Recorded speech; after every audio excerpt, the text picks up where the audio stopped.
जय श्री कृष्णा, राधे राधे। स्वागत है आपका हमारे चैनल पार्वती पनमूली में। आज हम इस वीडियो के माध्यम से जानेंगे 2025 में बैसाख मास कब से प्रारंभ हो रहे हैं, बैसाख स्नान का महत्व, उसकी पूजा विधि, बैसाख मास में दीपदान का क्या महत्व होता है, तुलसी पूजन का क्या महत्व होता है और विशेष तिथियों के बारे में। तो आइए जानते हैं सब कुछ। चैत्र मास की पूर्णिमा और हनुमान जयंती से बैसाख मास प्रारंभ हो जाता है। बैसाख मास स्नान पर्व की शुरुआत होती है। हिंदू पंचांग के अनुसार हिंदू कैलेंडर में प्रत्येक माह अपने आप में महत्वपूर्ण होता है। बैसाख मास में भगवान विष्णु की पूजा और गंगा स्नान का बहुत महत्व बताया गया है। बैसाख मास के शुरू होते ही लोग पवित्र स्थानों, नदियों में स्नान करना शुरू कर देते हैं। इस महीने का प्रत्येक दिन पूजा पाठ और जप तप के लिए बहुत शुभ माना जाता है। शास्त्रों के अनुसार बैसाख महीने से गर्मी ऋतु की शुरुआत होती है। ग्रीष्म ऋतु के आगमन को भारत के अलग भागों में अलग अलग नामों से मनाया जाता है। इसे पंजाब में बैसाखी, बंगाल में पहला बैसाख, असम में बीजू बिशु, उड़ीसा में पाना संक्रांति आदि नामों से मनाया जाता है। इस साल बैसाख मास 12 अप्रैल से शुरू होकर 12 मई तक चलेगा। यह महीना बहुत ही पुण्यदायी माना जाता है। इस दौरान प्रयागराज और हरिद्वार जैसे तीर्थ स्थानों पर श्रद्धालुओं का तांता लगा रहता है। इस महीने में कई महत्वपूर्ण त्योहार भी मनाए जाते हैं। इनमें से बैसाख माह स्नान एक बहुत ही महत्वपूर्ण त्योहार है। इस महीने में किए जाने वाले पवित्र स्नान का महत्व कई गुना बढ़ जाता है। ऐसा माना जाता है कि यह महीना बैसाख नक्षत्र से संबंधित है और इसलिए इसे बैसाख माह के नाम से जाना जाता है। यह महीना धन और सुख के लिए कई अवसर प्रदान करता है। इस महीने में किया गया कोई भी दान, भजन, कीर्तन उसके शुभ प्रभावों को कई गुना बढ़ा देता है। परंपरागत रूप से इस महीने भगवान विष्णु और देवी की पूजा की जाती है। श्री बांके बिहारी के चरणों की भी पूजा इसी महीने में की जाती है। बैसाख महीने के शुभ दिन प्रतिपदा यानी बैसाख महीने के पहले दिन से शुरू हो जाते हैं। इस दिन श्रद्धालु विभिन्न पवित्र नदियों में स्नान करते हैं। अगर यह संभव ना हो तो नहाने के पानी में गंगा जल डालकर नहाया जा सकता है। स्नान के बाद नए वस्त्र धारण करने चाहिए और भगवान विष्णु की पूजा करनी चाहिए। तुलसी का पौधा भी लगाया जाता है और पूरे महीने उसकी पूजा की जाती है। इसके साथ ही रात भर जागरण के कार्यक्रम भी होते हैं। इस महीने के शुरू होते ही श्रद्धालुओं की कई कतारें विभिन्न तीर्थ स्थलों पर लग जाती हैं। बैसाख महीने के शुरू होते ही सुबह से ही विभिन्न प्रकार के पूजा पाठ का सिलसिला शुरू हो जाता है और देर रात तक चलते रहते हैं। इस महीने में भगवान को मौसम के अनुसार भोजन, फल आदि का भोग लगाया जाता है। इस महीने में जल का दान करना बहुत लाभकारी माना जाता है। इस महीने में जल ही जीवन है कहावत का महत्व बहुत स्पष्ट रूप से समझ सकते हैं। जल का दान करने से व्यक्ति के सकारात्मक कर्मों में बहुत वृद्धि होती है।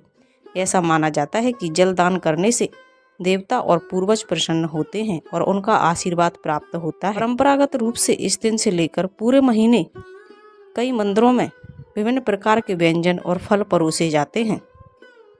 आइए अब जानते हैं बैसाख माह में तुलसी पूजा का महत्व। इस महीने में तुलसी की पूजा करना बहुत शुभ माना जाता है। इस महीने तुलसी के पौधे को नियमित रूप से पानी दिया जाता है।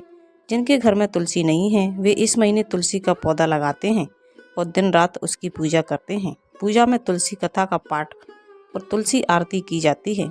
तुलसी के सामने दीपक जलाया जाता है। साथ ही शालिग्राम की पूजा भी की जाती है।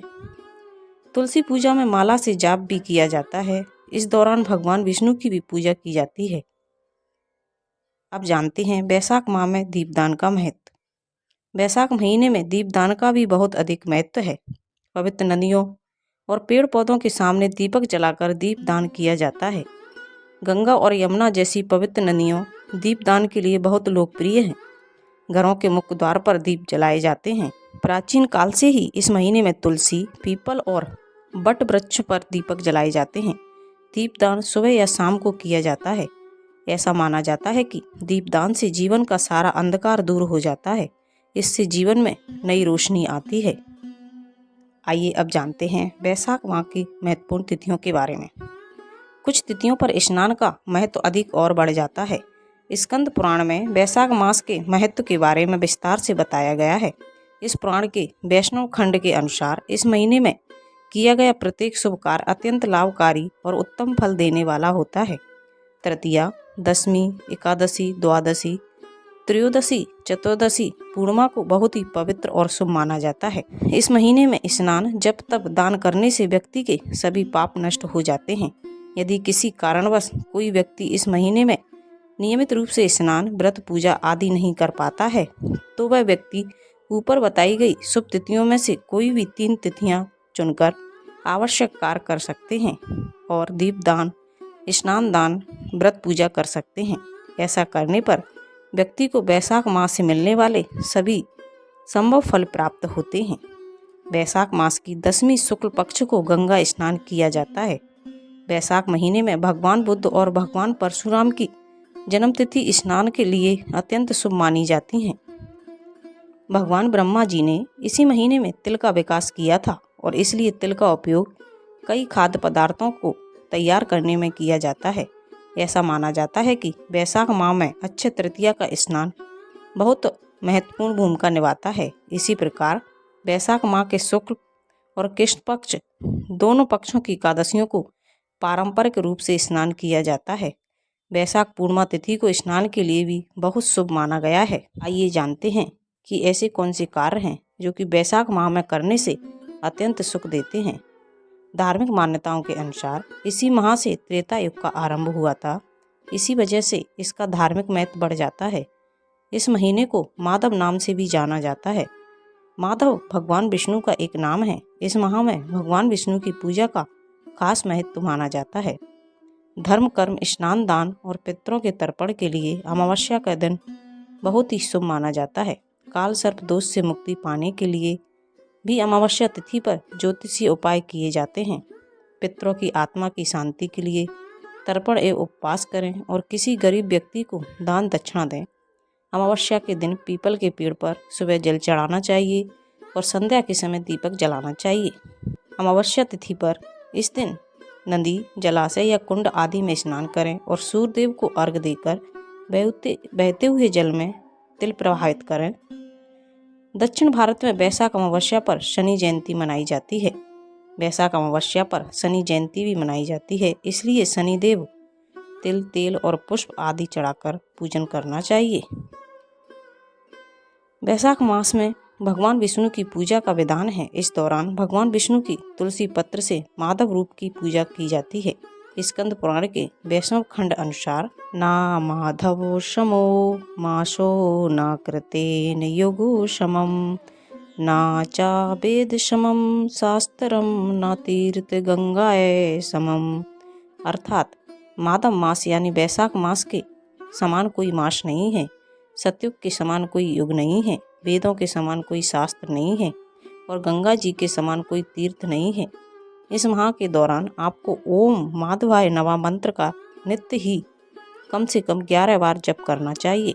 साथ ही भगवान विष्णु के केशव, हरि, गोविंद, त्रिविक्रम, पद्मनाभ, मधुसूदन, अच्युतम और हरिकेश नाम का भी ध्यान करें। उनको पंचामृत का भोग लगाएं और उस पंचामृत में तुलसी दल डालना ना भूलें। साथ ही उन्हें सफ़ेद या पीले फूल अर्पित करें। वैशाख माह में भूमि पर ही शयन करना चाहिए और एक समय ही भोजन करना चाहिए। इससे सभी तरह के रोग और शोक मिट जाते हैं। वैशाख महीने में नया तेल लगाना मना है। इस माह में तेल व तली भुनी चीज़ों से परहेज करना चाहिए। बेल खा सकते हैं।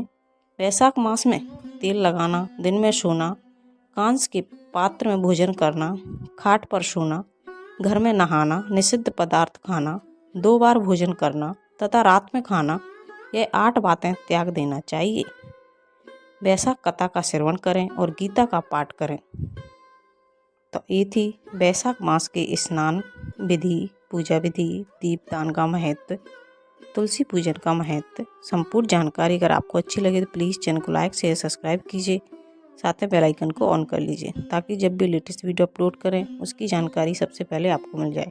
और कमेंट में जय श्री हरि अवश्य लिखिए। Thank you.